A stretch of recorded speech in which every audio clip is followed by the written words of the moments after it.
Caminhos da Comunidade, Rede Vida, a TV da Boa Notícia, o canal da família. Eu recebo agora no programa o José Ricardo Viana. Dr. José Ricardo Viana é advogado, é agente humanitário e agora está se especializando em direito humanitário, direitos humanos e com um trabalho muito grande voltado às ONGs que se dedicam às comunidades mais pobres dos países como África e Ásia. Nós falamos até agora há pouco sobre turismo nacional e internacional. Agora é importante sempre ver o outro lado, e o outro lado é o atendimento que se deve dar a estas causas humanitárias. Boa tarde, José Ricardo, prazer em tê-lo aqui no programa. Boa tarde, prazer é meu. José Ricardo, você é brasileiro, mas tem uma história muito grande aí de trabalho em outros países, notadamente na questão das ONGs. Conta um pouco pra gente como é que é a sua experiência lá fora. Ah, sim, pois não. Eu iniciei em 2006, eu me candidatei a um programa de voluntariado para desenvolver um trabalho de voluntário na África, e para isso eu tive que passar por um treinamento na Inglaterra. E durante esse treinamento a gente tem a oportunidade de trabalhar também fazendo captação de recursos para os projetos de desenvolvimento no sudoeste da África. Então eu passei 10 meses trabalhando na captação de recursos por lá. E posteriormente eu fui para Moçambique, onde eu trabalhei com um projeto chamado TCE, Total Controle da Epidemia, que combate o HIV/AIDS nas regiões mais pobres do sudoeste da África. Eu trabalhei especificamente em Moçambique, em 3 regiões. Trabalhei em Maputo, trabalhei em Beira, na província de Sofala, e na província de Nampula. Após esse trabalho em Moçambique, eu voltei a trabalhar com captação de recursos para uma organização parceira dessa mesma organização que eu trabalhei na Inglaterra, só que nos Estados Unidos. Então eu fui para Los Angeles e lá eu fui gerente trainee de captação de recursos de uma área daquela região metropolitana, onde eu fiquei por 14 meses fazendo a divulgação dos trabalhos dos projetos da África e tentando angariar fundos para os projetos. Esses países mais pobres, Zé Ricardo, eles têm realmente essa atenção internacional? Como é que é a vida lá na África e qual o olhar internacional que é dirigido àquela comunidade pobre? Sim, principalmente no sudoeste da África e também na Ásia, mas voltando mais na África, que foi onde eu cheguei a trabalhar, há uma carência muito grande na área de saúde, na área de educação. E o meu projeto especificamente trabalhou com HIV, que junto com a malária, é um dos maiores problemas de saúde que a África encontra.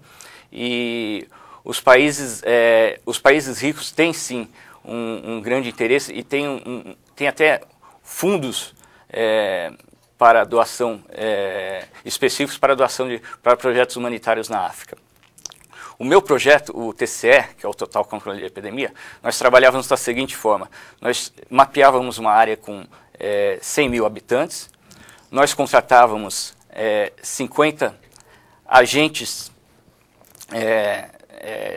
da própria comunidade, até mesmo porque a gente precisava de pessoas que falavam os dialetos locais. Apesar de Moçambique falar o português, as regiões mais pobres, as vilas, falam dialetos locais. Então a gente precisava de agentes que falavam o próprio dialeto. Nós treinávamos essas pessoas e esses agentes, esses 50 agentes, eles recebiam uma área com 2.000 pessoas para visitar durante 3 anos, de porta em porta, e fazer a divulgação, a disseminação, a informação sobre a transmissão do HIV, como se prevenir, e para as pessoas procurarem fazer testes e dessa forma tentar reduzir o contágio. Então esse projeto ele trabalhava mais com a prevenção, enfocando a disseminação da informação.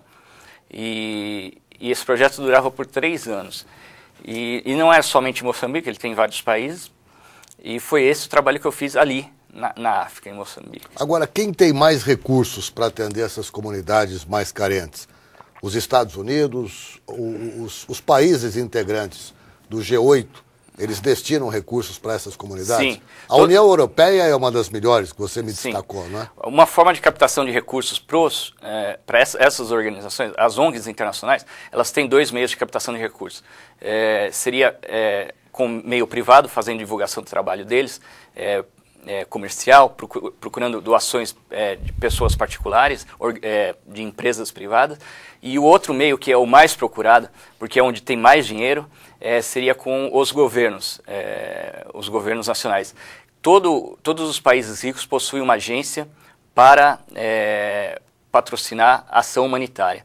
Os Estados Unidos têm o USAID, a União Europeia tem a ECHO, que seria a European Commission of Humanitarian Organization, seria a comissão para as organizações humanitárias. E, como exemplo, a ECHO, da União Europeia, eles têm um orçamento de 900 milhões de euros por mês, por ano, desculpa, só para projetos humanitários. Então, essas ONGs internacionais, bom, elas precisam preencher certos requisitos para... Então, e como é que é escolhida estas ONGs? Porque, se nós pegarmos o exemplo do Brasil, nós temos muitas ONGs que têm problemas de buscar recurso hoje, porque não agiram de uma forma correta. Certo. Como é que são selecionadas? Porque você pega uma verba de 900 milhões de euros, né, são 2 bilhões e 700 milhões aproximadamente de recursos, se nós transformarmos aqui na moeda nacional. Como é que é escolhida a ONG? Como é que a ONG tem que se capacitar para poder receber esse recurso? Essas agências, eles possuem até isso, através da internet mesmo, eles possuem disponíveis as fichas para você se candidatar à verba, e a organização precisa preencher uma série de requisitos. Quanto mais tempo de trabalho a organização tiver, quanto mais ela puder provar que ela já trabalha na área, puder provar que já foi alcançado os objetivos em projetos passados, mais chances ela tem de ter a verba aprovada. E, geralmente, isso varia, mas geralmente as ONGs podem se candidatar a verbas para projetos de 1 ano, 3 anos, e essas verbas podem ser de 10 mil euros, 20 mil euros, até 300 mil euros. E elas têm que prestar contas do serviço executado. Sim. Como é que é constituído o corpo funcional de uma ONG? Quais os profissionais que eles têm no seu quadro para atender os projetos? Sim. Eu vou falar pelo conhecimento que eu tenho da Europa. Assim, as ONGs geralmente têm um corpo diretivo, que seria o corpo governamental da ONG, que seriam voluntários, seriam pessoas profissionais, empresários, pessoas já bem-sucedidas na sua área, geralmente empresários de empresas grandes que queiram dedicar parte do seu tempo para... Quer devolver aquilo que ganhou da sociedade. Exato. E ele faz de graça, porque o corpo diretivo ele se reúne 1 vez ou 2 vezes por ano, e só para definir as diretrizes que a ONG vai seguir, e realmente para cobrar a prestação de contas do corpo gerencial.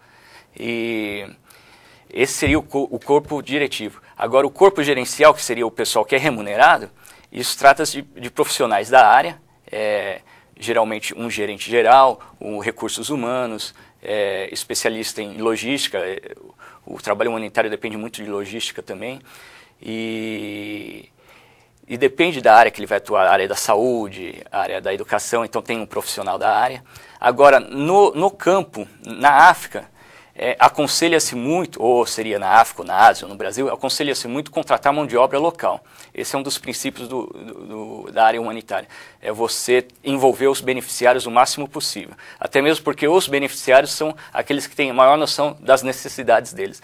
Então, recomendo você envolver o beneficiário tanto na tomada de decisão, como no design do projeto e até na implementação. Quer dizer, trabalha com as pessoas que têm a prática da ação ali. Exatamente. Sabe o que aquela comunidade precisa e o que é importante para ela. Exatamente. Agora, Zé Ricardo, o que leva, por exemplo, um jovem como você, advogado, bem-sucedido com suas experiências internacionais, especialista em direito internacional, se especializando cada vez mais em direito internacional, a cuidar desta ação que, na verdade, ela é prazerosa no sentido da solidariedade. Sim.